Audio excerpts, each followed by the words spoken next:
From the beginning, man has possessed the attributes of the animal. Speed, power, dynamic movement, the instinct to exploit the weakness of his prey.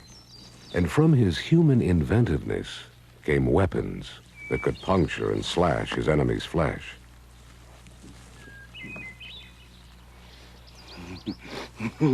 In his struggle to survive, he developed tactics to heighten his advantage.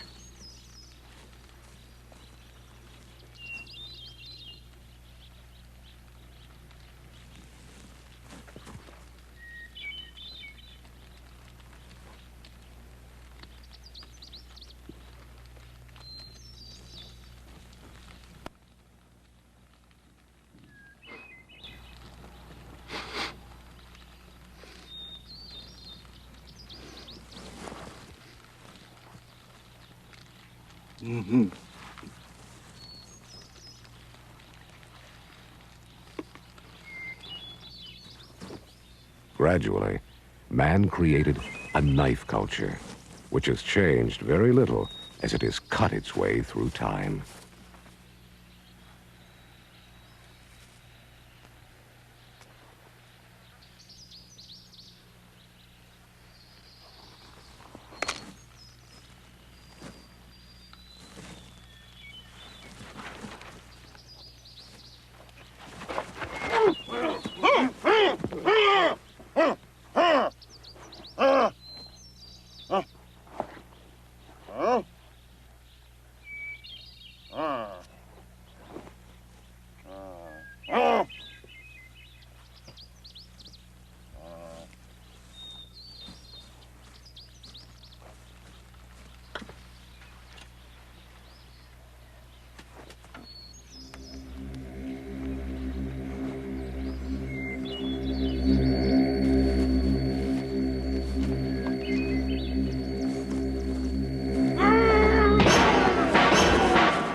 What's hard to imagine, unless you've already been a knife victim, is the speed with which attacks can occur.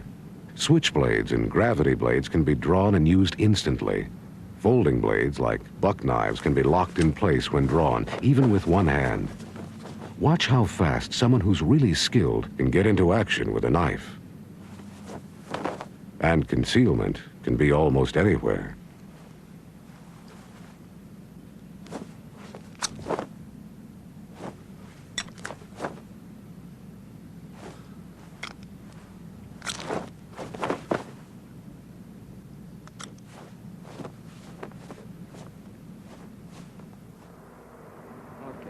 Oh, yeah, little man. Come on. Sometimes poor tactics give an unarmed offender access to an officer's duty knife. Your escort procedures make sure it stays secure. Okay, let's go to the car.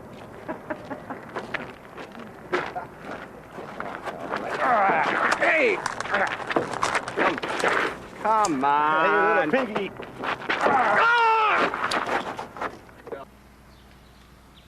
The first step is to become aware that edged weapon attacks often occur in unlikely situations, often when you're distracted or not expecting them at all. Police department. Storney? Jim Storney? Storney, I got a warrant for you. I know you're in there. Come on to the door.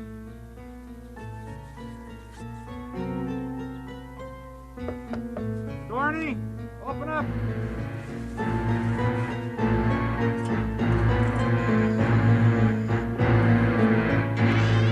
Ah!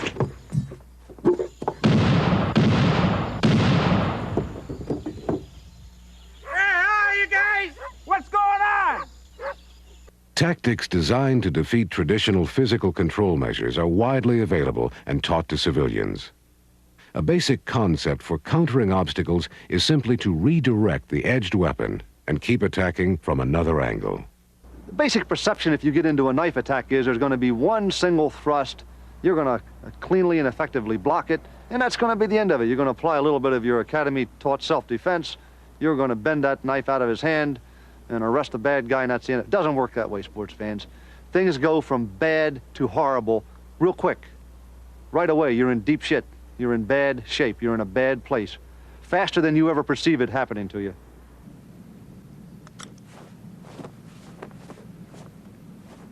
The use of the unexpected is a favorite tactic of edged weapon offenders.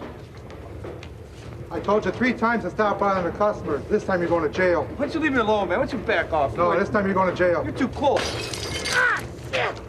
Unlike the Hollywood depiction of the single telegraphed strike, most edged weapon attacks against police are much less predictable and involve subjects whose behavior may not be so obvious.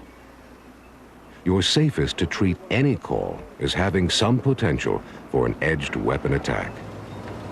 But realize that certain situations tend to carry great risk. For example, in making a traffic stop, a lack of caution in contacting the driver may bring you within range of common cutting weapons. Hi there. Say, do you have a driver's license? You just rolled through that stop sign back there. And your partner may not even be in a position initially to help you or even see any threat. He's here somewhere.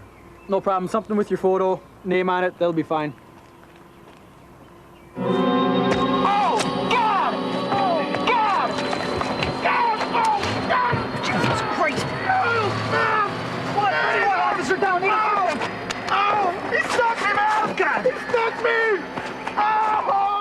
The deputy who stopped this truck didn't see a knife hidden in the crevice between the dashboard and the windshield. While the driver was standing outside, he reached in, grabbed the knife, let out a startling martial arts yell, and attacked. The deputy was stabbed 9 times in the stomach, arm, shoulder, back, and ended up losing a kidney. On your vehicle stops, do you consider that a violator may have rigged up a scabbard in the armrest, allowing him to quickly arm himself? Or that he may reach toward you with a driver's license that he's altered with a razor blade taped to the back? Even a common item, like an ice scraper, given the right offender and motivation, can suddenly become an edged weapon you may not be expecting. Keep them out. Nice and cool. Moving in for an arrest, you're necessarily close. Be nice. Okay, come on, stand up, okay? Come on, stand up. Without good tactics, you make yourself vulnerable to an incredible array of edged weapons. Just a sampling of what's available is indicated by these knives recovered by courtroom officers. And these weapons, taken from a search of students at a public school. Of course you're aware of the balisong, or butterfly knife, whose folding handle aids in concealment. And you've probably seen a knife that looks like a ballpoint pen. But are you familiar with the Mexican sacatripe, used for gutting sheep and other warm-blooded animals?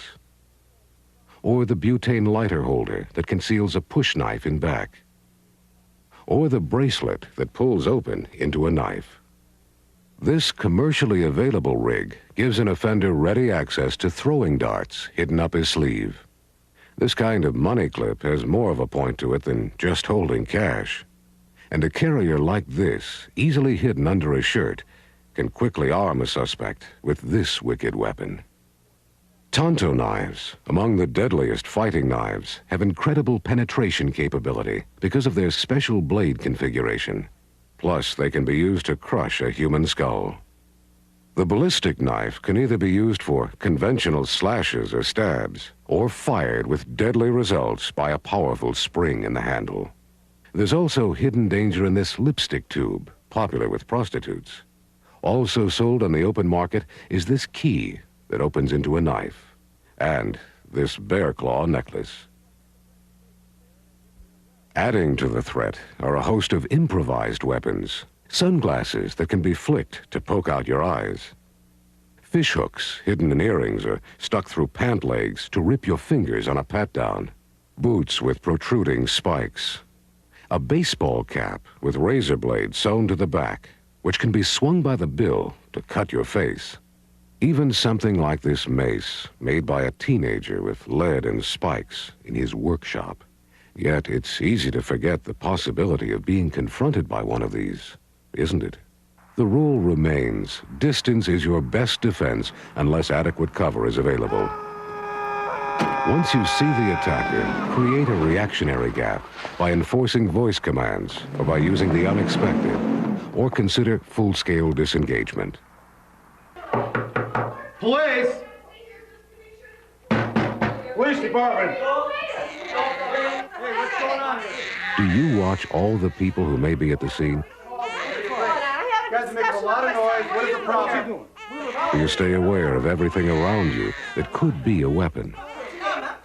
Okay, I'll take care of this. What do you I mean? want Who is this this kid out of person? the cell. He's ripped me off for the Why are you last calling the time. door? He's How do you taken mean? everything I own. What Right away, she he done wants to you? beer out of the refrigerator. Yesterday, he took everything. Everything. I gave it to his friends. He hangs out with his street punks on the corner all the time. That's the old thing.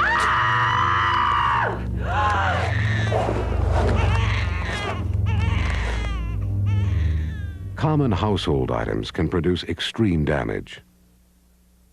An attack with this grapefruit cutter would be like getting stabbed with 2 knives. And screwdrivers are the second most popular edged weapon used to commit civilian homicide. Take a guess at what common household item caused this fatal chest wound. This table fork. Time is court in session still today. Officers who fall victim to edged weapons usually commit at least one critical error, like misreading what could be a weapon, or misjudging the subject.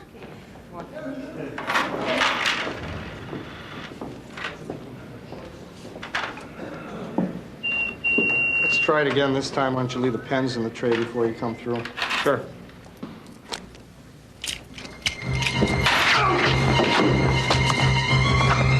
Sometimes it's the unlikely individual who has the best chance of harming you.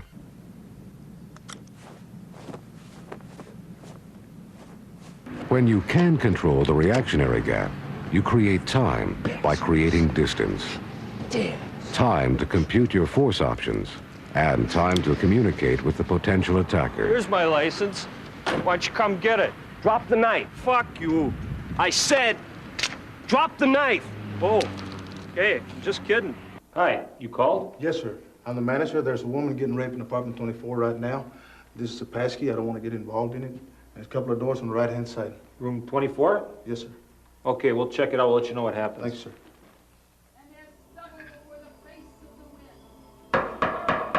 Police! Hello, police!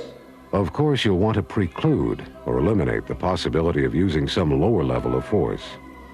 You want to be certain of your target identification and try to achieve target isolation so no third parties are needlessly endangered. Holy shit. Lord, Satan, protect me. Hello? Lord, Lady? Satan, show me thy power. Lady, are you okay? Hail, Satan. What's going on in here? Shield me, Satan. Shield me from all the Lady? bad and the good. Hail, Satan. Hail, Satan. Lady? Be good. Rick, she's got a knife. Drop the knife!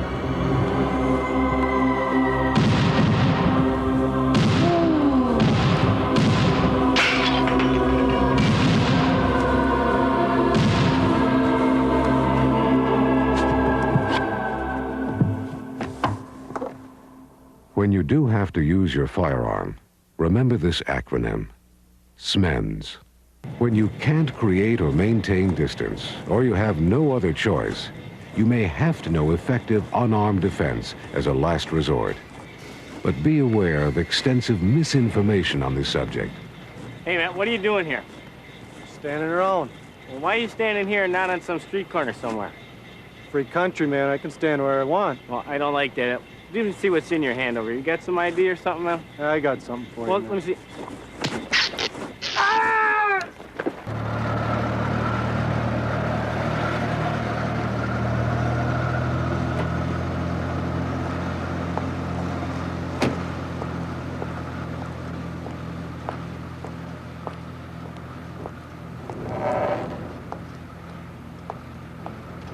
Sir, I'm stopping you for a speeding violation. I need to see your driver's license. Do you have one with you?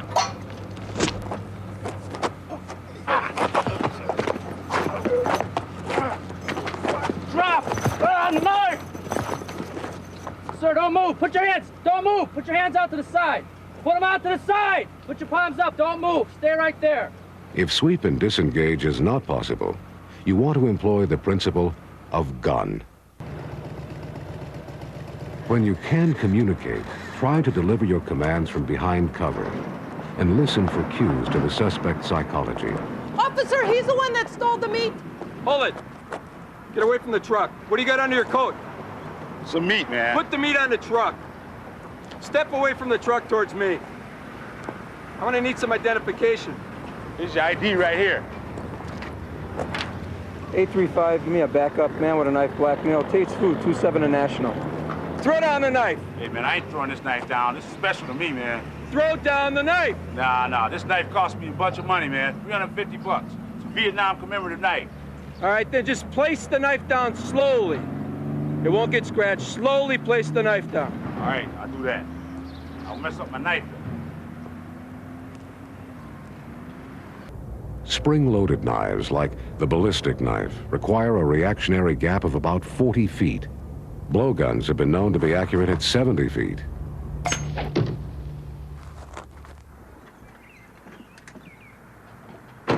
What's the problem? There is no problem here. Well, you can go. Nobody called. Let me see your hands. Hey, just go. There's nothing wrong here. Let me see your hands and step from the porch. With this, an offender can control at least 150 feet.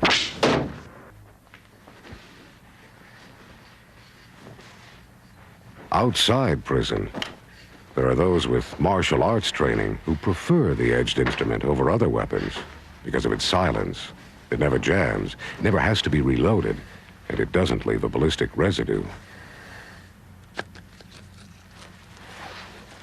Plus, they understand that even for violent crimes, our liberal courts tend to be more lenient with knife offenders than with criminals who use guns.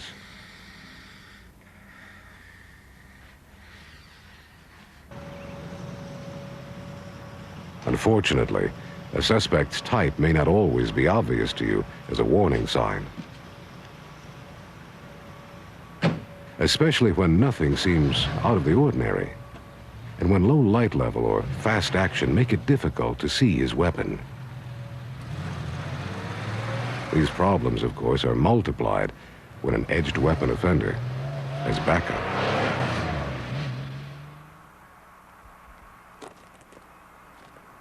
To overcome these suspect advantages, it is crucial that you read danger cues in behavior and body language. Hey, you're blocking the alley. What's the problem? Certain movements leave little doubt about intent. This represents imminent danger for sure. But many officers who become knife victims are so startled by a sudden charge that they freeze up. Let me see your hands. Knife! Drop the knife. One tactical option for close-up self-defense is to forcefully sweep and shove the attacker's knife arm away to deflect his attack. Then quickly move forward to expand your reactionary gap. This is called sweep and disengage. Oh, shit! In this situation, the weapon itself may provide sufficient direct pressure to restrict the flow of blood. Don't remove it. Hold it in place.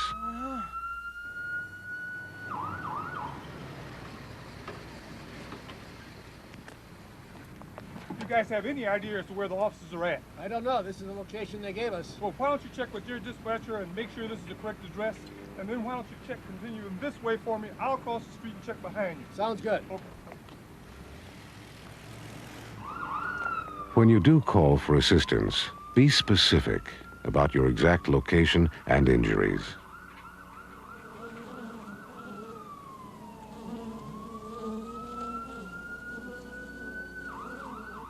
Squad 21 to the dispatcher. Squad 21, go ahead. 10-7 with a violator, 41 southbound. It's a silver 78 Chevy two-door, California plates, King, Ida, Lincoln, Mary, Edward. One white male occupant. 10-4, Squad 21. In most situations, your threat assessment will have to begin by you identifying the suspect's potential for violence. Most civilians would never threaten you with an edged weapon. Even those who carry concealed knives generally do so to protect themselves against criminals. Squad 21. Squad 21, go ahead. Squad 21, be advised there's a possible local open warrant for DWI on that subject. The flight list to a Ron Thomas of Los Angeles. The warrant is on that subject. 10-4. But some will turn against you, if frightened or if provoked. Many civilians do live on the fringe of the knife culture. They're influenced by movies that glorify the blade, heroes who build confidence in fighting back against the bad guy. Shut your engine off! What the fuck do you want? I want to see your driver's license. What for? Christ, I'm only a block from home. Why don't you let me go? Look, I just want to see your driver's license. Oh, Christ. I got it here somewhere. It's in the car. I'll get it.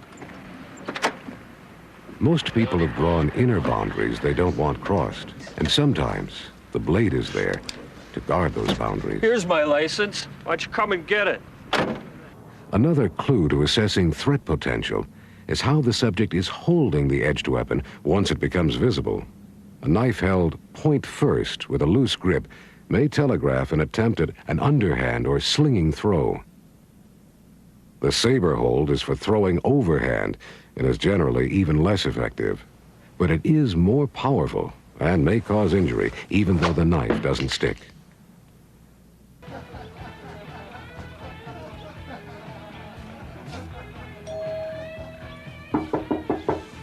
Please.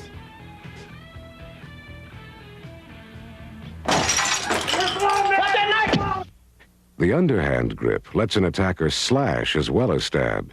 He can hold the weapon in the hand furthest from you to protect it from disabling strikes. Then his forward hand can block or grab your arm to clear the way to the target. Another popular position is the diagonal underhand grip, which shows even more skill because the knife's edge can be rotated to cut in backhand as well as forehand movements.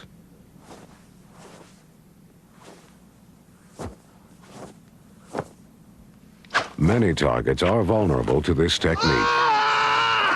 From the femoral artery in the groin to the arms, ribs, chest, the neck, and back. A very skilled knife fighter might use the reverse ice pick grip. Here the cutting edge is held to the outside for an effective forehand slash, which is followed by backhand stabs.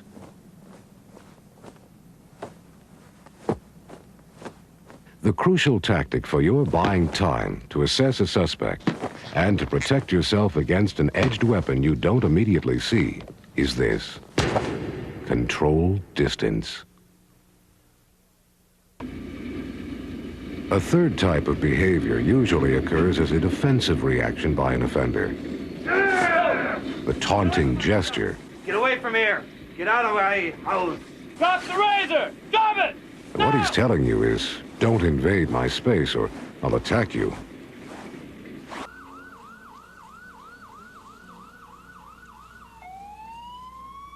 Lying on a stomach wound lets the weight of your body apply pressure while your hands stay free to control the suspect and update communications. 20R. I'm up on the upper deck, East National, by the tracks. 10-4, 20R. Ambulance has been sent. All units responding to 20R's location, be advised he is on the upper level near the commuter tracks. Go for it. I'm gonna blow your brains out. As you continue your deep breathing, commit yourself right now. I will survive.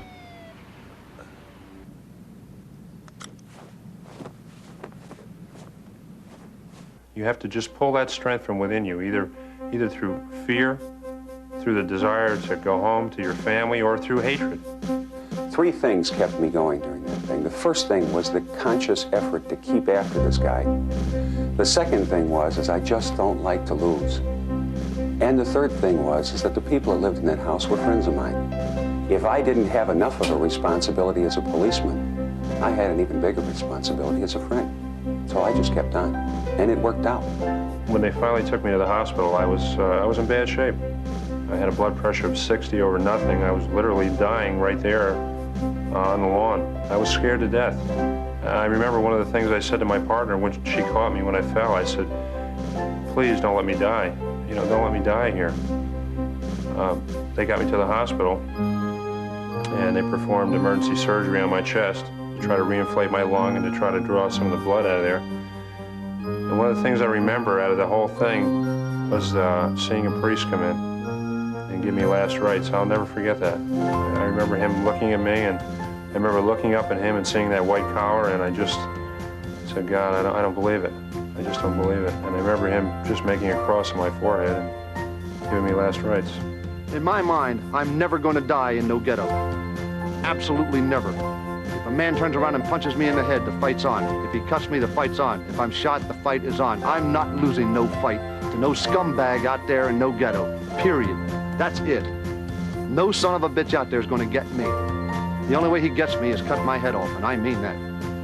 I'll fight you till I got a breath left in me. I don't think any of those animals in that street can beat me. And I've gone that way for 18 years of street service, street duty, and that's the way I'm going to keep on going. You don't lose the fight.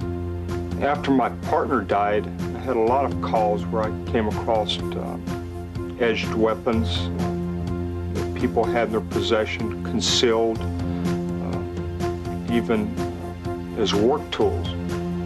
You just look upon these knives as differently, or I do, than prior to the incident happened. It gets worse, you know. It doesn't get any better. It just, every time you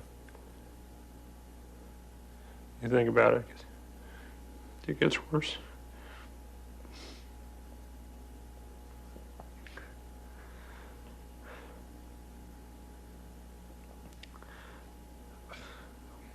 I just wish it never happened.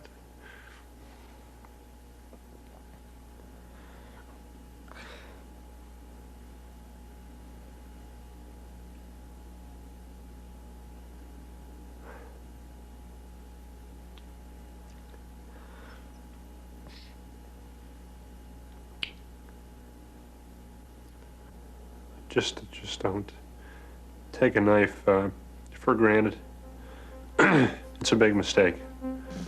It's a really, really big mistake. It might be the worst mistake of your life. Might be the last one you're ever able to make.